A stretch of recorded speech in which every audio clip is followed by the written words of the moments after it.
بسم اللہ الرحمن الرحیم۔ السلام علیکم۔ حضرت ابو بکر رضی اللہ عنہ کا عہد وفا کرنا جاننے کے لیے اس ویڈیو کو مکمل دیکھیں اور اس چینل کو سبسکرائب کریں۔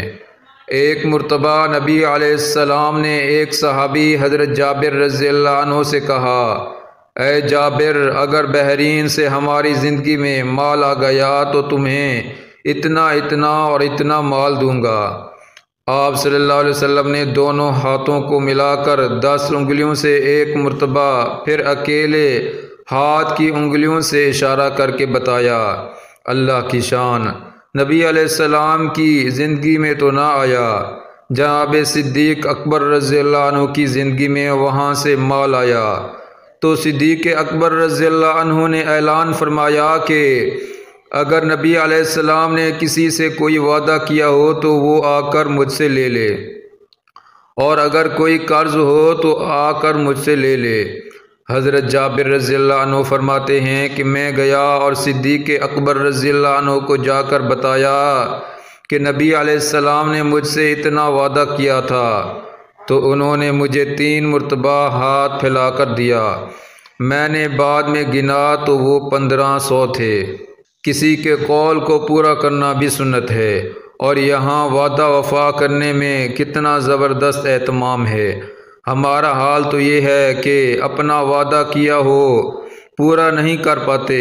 اگر والد صاحب نے کسی سے کچھ وعدہ کر دیا ہو تو اسے کیا پورا کریں گے؟ غور کرنے کی بات ہے۔ حضرت ابو بکر رضی اللہ عنہ کی حرام سے احتیاط۔ حضرت سیدنا ابو بکر صدیق رضی اللہ عنہ کا واقعہ سیرت نگاروں نے لکھا ہے کہ حضرت کا ایک غلام تھا، وہ ایک دن کچھ کھانا لایا، حضرت نے اس میں سے ایک لقمہ کھا لیا، پھر آپ کو معلوم ہوا کہ یہ کھانا حرام ہے، کیونکہ غلام نے بتایا کہ وہ جاہلیت میں لوگوں کو غیب کی باتیں بتاتا تھا، یہ کھانا اسی کے عوض میں ملانا ہے۔ حضرت صدیق اکبر نے فرمایا کہ تجھ پر تف ہے، تو نے مجھے ہلاک کر دیا۔ پھر آپ نے منہ میں ہاتھ ڈال کر قے کرنا چاہا، مگر قے نہ ہوئی۔ لوگوں نے کہا پانی پینے سے قے ہوگی۔ آپ نے پانی منگوایا اور آپ پانی پیتے جاتے اور قے کرتے جاتے، یہاں تک کہ پورا کھانا نکل آیا۔ لوگوں نے کہا کہ اس ایک لقمے کے لیے آپ نے اتنی مشکل اٹھائی۔ فرمایا کہ اگر اس کے لیے میری جان بھی چلی جاتی تو بھی میں ضرور اس کو نکالتا، کیونکہ میں نے اللہ کے نبی صلی اللہ علیہ وسلم کو فرماتے سنا ہے کہ جو جسم حرام سے پلا ہو وہ دوزخ کے زیادہ لائق ہے۔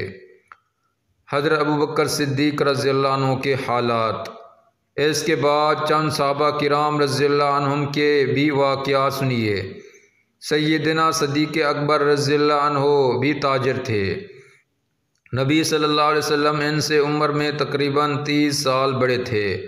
جب نبی صلی اللہ علیہ وسلم عکاظ میں اور مختلف علاقوں میں تجارت کرتے تھے تو یہ نبی صلی اللہ علیہ وسلم کے ساتھ تجارت کرتے تھے، اور تجارت کے ساتھ ساتھ نبی صلی اللہ علیہ وسلم سے دوستی بھی تھی۔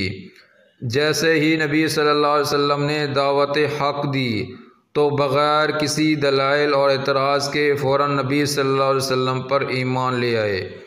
علماء نے لکھا ہے کہ انہوں نے نبی صلی اللہ علیہ وسلم کی تجارت کے معاملات کو بہت قریب سے دیکھا تھا، اور خود اپنے معاملات میں بڑے صاف گو انسان تھے۔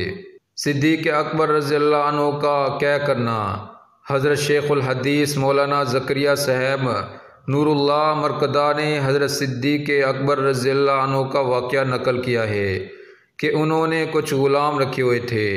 ان میں سے ایک غلام کو تجارت کے لیے بھیجتے تھے۔ وہ غلام ان کے لیے کچھ نفع لے کر آتا تھا۔ ایک دن وہ کھانا لے کر آیا اور آ کر صدیق اکبر رضی اللہ عنہ کو پیش کر دیا۔ حضرت ابو بکر رضی اللہ عنہ نے وہ کھانا لے کر کھانا شروع کر دیا۔ غلام نے کہا کہ حضرت آپ ہمیشہ پوچھتے تھے کہ کہاں سے کما کر لائے، ساری کارگزاری سنتے تھے، مگر آج آپ نے نہیں پوچھا۔ حضرت صدیق اکبر رضی اللہ عنہ نے کہا کہ ہاں بتاؤ کہاں سے کما کر لائے ہو۔ تو اس نے بتایا کہ زمانہ جہالت میں ایک مرتبہ ایک مشرک نے مجھ سے فال نکلوایا تھا۔ مجھے فال نکالنا آتا نہیں تھا، میں نے ویسے ہی اسے دھوکہ دے دیا کہ مجھے فال نکالنا آتا ہے اور اس کا فال نکال دیا۔ آج بڑے عرصے بعد وہ مشرک مجھے ملا اور یہ کہا کہ یہ مال رکھ لو، تم نے میرا فال نکالا تھا اور مجھے فائدہ ہوا۔ یہ وہی کمائی ہے جس کا کھانا میں آپ کے لیے لایا ہوں۔ اللہ اکبر کبیرہ۔ یہ بات بس سنی ہی تھی کہ صدیق اکبر رضی اللہ عنہ نے اپنے حلق میں انگلیاں ڈالیں اور سارا کہہ کر نکال دیا۔ بڑی مشکل اور تکلیف ہوئی۔ غلام نے کہا، حضرت معمولی لقمے کے لیے اتنی تکلیف؟ فرمانے لگے کہ میں نے نبی صلی اللہ علیہ وسلم سے سنا ہے کہ جسم کا جو حصہ حرام سے بنتا ہے جہنم اس کے لیے بہترین ٹھکانہ ہے۔ کیا شان تھی صدیق اکبر رضی اللہ عنہ کی، حلال و حرام کا اتنا زیادہ خیال کیا کرتے تھے۔ ابو بکر صدیق رضی اللہ عنہ کی استقامت۔ یہ پورا منظر دیکھنے کے بعد حضرت ابو بکر صدیق رضی اللہ عنہ آگے بڑھے، حضرت عمر فاروق رضی اللہ عنہ کے کندھے پر ہاتھ رکھا اور فرمایا، اے عمر سن لو، یہ سنبھلنے کا وقت ہے، میں سنبھلا ہوا ہوں، میرے ساتھ تم بھی جڑ جاؤ، دونوں مل کر اس امت کو سنبھالیں گے۔ جس امت کو ابھی صبر نہیں آ رہا، جن کے دلوں پر قیامت کا پہاڑ ٹوٹ گیا اور آخری نبی اللہ کو پیارے ہو گئے، اور سنبھلو، اگر نہیں سنبھلو گے تو ہم دونوں مل کر اس امت کو نہیں سنبھال سکیں گے۔ حضرت عمر فاروق رضی اللہ عنہ نے عرض کیا، کیا آپ سنبھلے ہوئے ہیں؟ فرمایا، ہاں میں سنبھلا ہوا ہوں، اور سن لو میری بات، ایون کا سدین و اناحیا، اللہ کے نبی دنیا سے رخصت ہو گئے، تشریف لے گئے، لیکن وما محمد الا رسول قد خلت من قبلہ الرسل، دنیا میں جو بھی نبی آیا اللہ کو پیارا ہو گیا، جیسے پہلے رسول گئے ایسے ہی اللہ کے رسول بھی دنیا سے تشریف لے گئے۔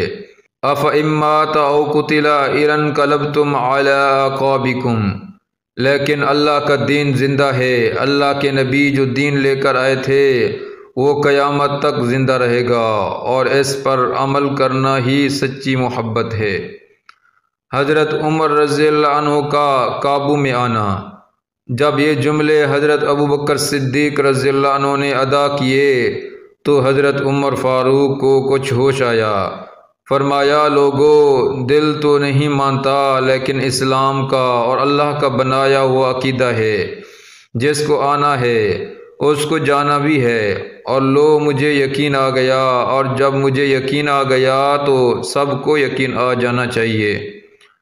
اس ویڈیو کو لائک کریں، شیئر کریں اور اس چینل کو سبسکرائب کریں۔ جزاکم اللہ خیرا۔